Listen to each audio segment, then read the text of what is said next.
I've been a professional tattoo artist now for 26 years. And in those 26 years, I've taken 3 apprentices. That's it, 3. So when you're researching how to become a tattoo artist and somebody hands you this neat little checklist of portfolio, apprenticeship license, done for you, I need you to know something. That checklist that someone's describing is in a world that most likely doesn't exist anymore. And here's the truth. A good apprenticeship is rare. And the artists who are capable of giving you one of these legitimate apprenticeships aren't just sitting around wishing they had more apprentices. Most of us aren't taking anymore. And the ones who are, you can't tell a good apprenticeship from a bad one until you're probably a year deep or later. Meanwhile, you can go online tonight and buy a tattoo machine for, I don't know, 80 bucks. And thousands of people are doing exactly that, learning from YouTube and tattooing out of their kitchens. And I'm not gonna pretend like that front door isn't wide open.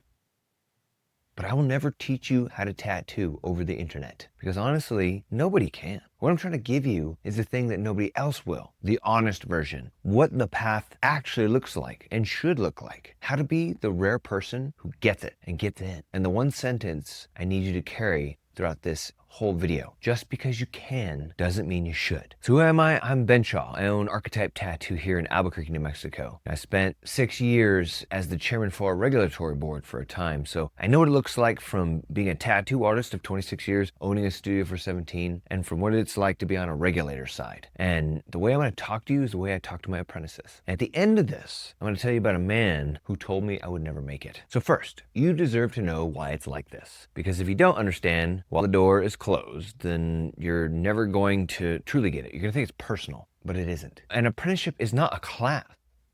You know what? When I take on an apprentice, I'm giving them years of my attention in my shop attached with my name, right? Everything they do has my reputation attached to it. So if they hurt somebody, that's on me. If they learn it wrong, that's on me. Their whole career is on me in that sense. So it's a lot of investment on my end. And an artist will carry their mentor's habits for decades. I know I carry some of mine. That's why an artist who takes it seriously says no almost every time. 3 in 26 years wasn't me being cruel.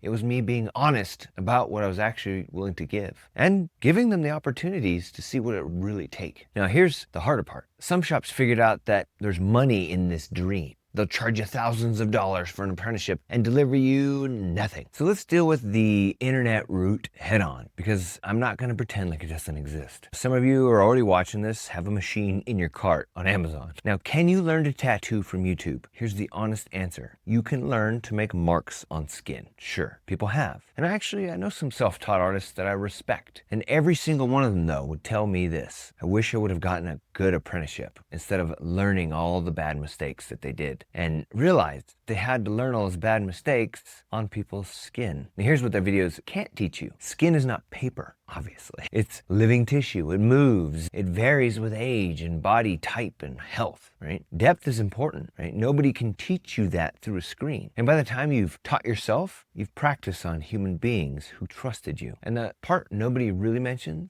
in most states, tattooing in your house is illegal because there's no inspection, there's no bloodborne pathogens training, there's no accountability. I sat on the state board for years and the stories that came across my desk were not funny. So can you? Yes. Should you? You already know my answer. Every shortcut in this craft runs through somebody else's skin. That's the whole reason why this sentence matters. Just because you can doesn't mean you should. Do you need to know how to draw? All right, you're still here, which means you want it the right way. So let's build the person who gets one of those rare yeses, and it starts before the portfolio. So do you have to be able to draw? Yes, but not the way that you think. Nobody is born drawing well. They gotta practice. Drawing is a skill, and skills are built with hours. I've seen average artists outwork gifted ones. The real question is not can you draw? It will be, will you draw every day when nobody's clapping for you, even when you're tired and don't want to do it? What actually disqualifies people, and it's not their sketchbook, it's their ego. Showing up late, wanting the lifestyle more than the craft. You can teach a humble person to draw, but you can't teach a talented person to be humble. And in 26 years, I've never seen it go the other way. So when the apprenticeships are rare, the character is the tiebreaker. Remember that. Now the portfolio. Now I have a fully dedicated video specifically to this that I'll drop in the description. So you can go to that and get a full walkthrough. But I want to give you a general overview since you're on this video now. We want to see something that could be a tattoo. Something that would look good on skin. Something that would have some bold clean line work, something with some nice solid fill gradients, something that would age well, right? You got to show you have those foundational skills, and it's understanding the different types of tattoo styles, from American traditional to Japanese to black and gray realism to neo-traditional. There's so many of them. So check out that video and you'll learn a lot more on how to build a portfolio that a mentor wants to see. Now, the ask itself, this is where the rare doors potentially open, right? But you gotta know a few things first. Pick shops like you're picking a teacher, because for the next decade, you kind of are, right? Get tattooed if you can. Watch how they treat clients. Watch how they clean their tools. Watch how clean they are or aren't. This is the person that you potentially can absorb their habits. Now, respect the clock. Don't walk in on a busy day, like on a busy Saturday. Just take that one off, right? Come in slow hours. Ask for a few minutes. And if they tell you no, respect it and then leave, right? But always show up in person. An Instagram or DM of some sort is just gonna get deleted. And for you younger folks, you come ask, not mom or dad. And expect a no, not as rejection, but as round one. Because when you take this serious, sometimes no is just the test. We wanna see sometimes you're gonna come back, maybe in a few weeks, a month later, with more artwork showing you've tried hardest. You're showing persistence over time. Because that's tattooing. It requires persistence and dedication and focus. You have to know how to be resilient if you want to have a long career in this. And then one more thing, widen your map, meaning if your city or the place you're living, no doors are open, maybe those doors just happen to be a few hours away. So you may need to travel a little bit. Think outside the box. Just because you can't get that immediate apprenticeship in your local area doesn't mean you should go online and start learning there. Okay, so let's say a door opens. Now, before you walk through it, you need to know what you're looking at, because a bad apprenticeship can cost you more than no apprenticeship. When a real one looks like this, months of cleaning. You're gonna have to sweep and mop, right?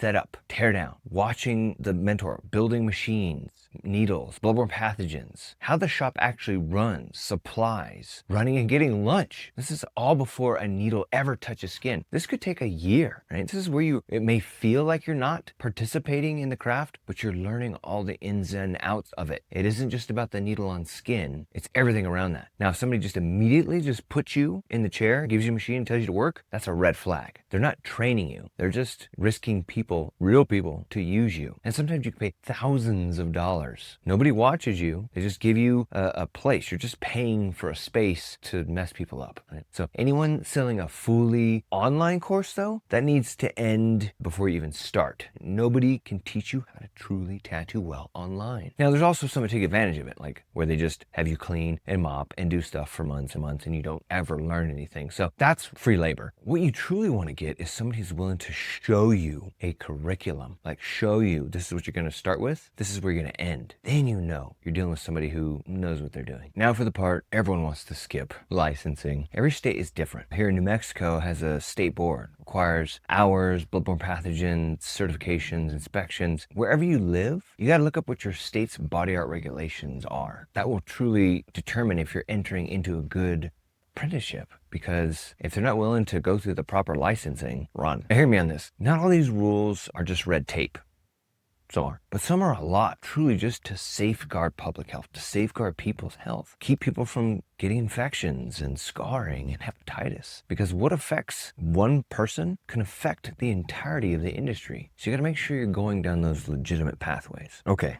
The last piece of the path, and I owe you the honest version. The first year will cost you. You're gonna work for free or close to it. You'll probably have to keep a second job. Equipment, supplies, licensing, all of that is out of your own pocket. And also, nothing comes in at that time. You're working for free. I tell my apprentices, this trade has like steak summers and ramen winters. And your first year is mostly ramen. It's gonna cost you time with people you love. It's gonna cost you pride, because you may be 20, 25, 30, 45, mopping the floor while somebody younger is tattooing in the next room. And I'm not trying to scare you off. The people who really make it, the ones who counted the cost first, were aware what they were getting into. And if you know what's coming, you can carry it. Now it's time for me to tell you about that man who told me I'd never make it, because I was 16 and I sat in his shop getting my first tattoo. And I worked up the nerve to ask the artist to teach me. And dude, like, blew cigarette smoke in my face and told me I didn't have what it takes. And for a long time, I thought the goal was to prove him wrong, right? Build the skill, build the shop, build the name, the rep, all that. And then somewhere out of there, like, I had to admit myself, it wasn't about that. It was about the people that I was tattooing. It was about the lives that I was transforming. People are going to come to you with grief and memories and fresh starts, with their scars to be turned away or glorified. And there's so many different stories. They're gonna sit in your chair and hand you their story. That's truly the beautiful part about our career and our craft. And when I recognized the honor of what it was to be a tattoo artist, the day I became a tattoo artist, not the day I got a license. Now, this crown of thorns is the tattoo I was getting the day the man blew smoke in my face. It was my 16th birthday, and for most of my life, it was just a tattoo, a design just a teenager picked. I had him draw it on with a ballpoint pen. And then at 40 years old is when I met Jesus, and he wore the real one. And I realized I've been carrying this crown on my arm for